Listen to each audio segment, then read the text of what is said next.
I call her Mama Logan, everybody, but you were drinking a green drink, and I'm going to pick it up. Okay, here's the green drink that you were drinking. Tell us about it. What's in it? This is my midday meal because I was out this morning and I had an appointment with you, and so I didn't have time to cook my meal. So this is something I put into the blender. It is about 12 different green vegetables, almond milk, 1 banana, and 1 kiwi. And all the vegetables like broccoli, spinach. That is delicious. Broccoli. Because I'm eating whole plant-based foods now. This is delicious. Parsley, asparagus, and this is my meal for midday. And why am I doing this? Because 3 years ago this week, I was diagnosed with cancer. Mm-hmm. And I had surgery January 2009. Mm-hmm. And so I am a 3-year cancer warrior. You hear that, Corpus? Mama Logan, is a 3-year cancer survivor, okay? And if you want to know about these ingredients, you contact the Gospel Express, and KD or myself will be glad to give you the ingredients that is in this drink. Mm-hmm. Okay, this is a purchase drink.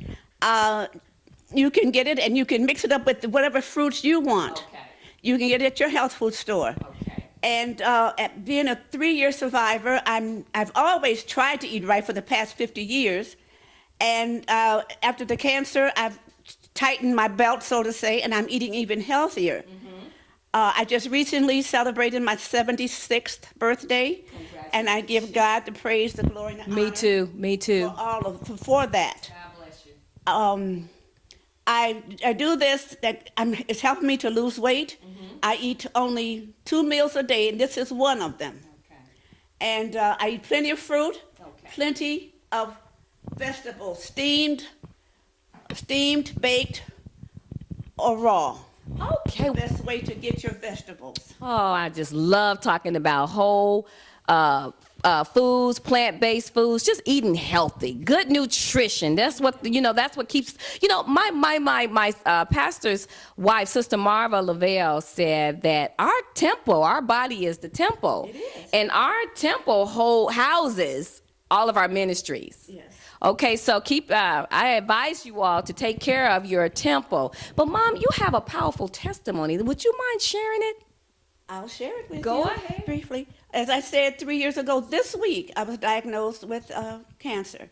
And I had surgery in January of 2009.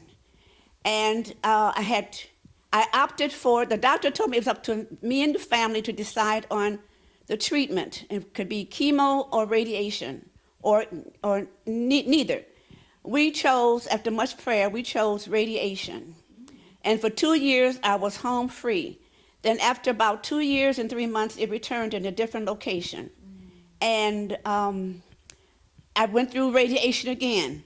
And when I went back to the doctor, my last report was that it's shrinking. It has shrank 60%. Praise God. So I give God the honor, the praise, and the glory. And that's one reason why I'm here in Corpus, because after that bout with cancer, I said, I'm traveling. Yes. I'm going here, there, and everywhere. That's right. And so I came to see my son, my only son, Kirk, as you all call him, KD Logan. Yes, KD Logan. And his family. So that's why I'm here. Well, we welcome you, and we're going to talk about a little bit of your childhood and growing up and everything, and how you're along, and much more. But right now, we're going to listen to some Shekinah glory. Enjoy. Well, welcome. Don't you just... Wow, we're back. I tell you, we ended up, we want to talk about your childhood, Miss Logan. Tell us about your childhood. Well, I grew up in Detroit, Michigan. I was the 6th of 7 children, and my mom and dad were there with us, and we walked to school in the morning, and we walked home for lunch, and we walked back to school, and then we walked home in the evening. So they didn't have lunch at school? No. Okay. This was back in the late 40s, early 50s. No. That's something new for you new. So how long was the lunch break? A lunch break was probably about an hour and a half. Wow. And we walked about, I would say, a good mile plus Whoa. to go home. And we'd get home, lunch would be ready, a hot lunch. Mom was there. We'd have a hot lunch waiting for us.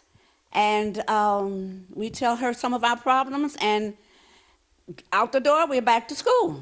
So were you an A student in school? I was not. You was not? Were you a good kid, right? I was a good kid, but I was an A minus. I'll tell you one incident that would help the young people. In 8th grade, I was a good reader. I just loved to read. I read everything, but I was a fast reader. And my teacher, Miss Gardner, I remember her to this day. Wow. She called on everyone in the classroom except me, and then after the class was dismissed, she told me. She said, "You are a good reader, but you read too fast. And reading fast does not make you a good reader." Oh. So after that, I began to slow down. Good. So if any of you out there listening and you read fast, slow down. Good, thank you. So did you go to college? I went to college. I did not graduate. A lot of my knowledge has come, self-taught myself. I read a lot, and I'm around interesting people, and I learn from them. Oh, wow. So did you retire from working anywhere? I worked for the state of Michigan Department of Labor. I was an office manager, secretary, and I've worked with the field representatives who went out and caught those who were committing fraud. So I had to keep track of their time and their hours and their mileage. Wow, that is awesome. And what do you do in your spare time? My spare time, I like to sew. Oh. I'm a seamstress. I have earned part of my living being a seamstress. And now I do it, and I might sew and just give it away just because I love to do it. And when you say sew, so what kind of items do you like sewing? Garments for children, women.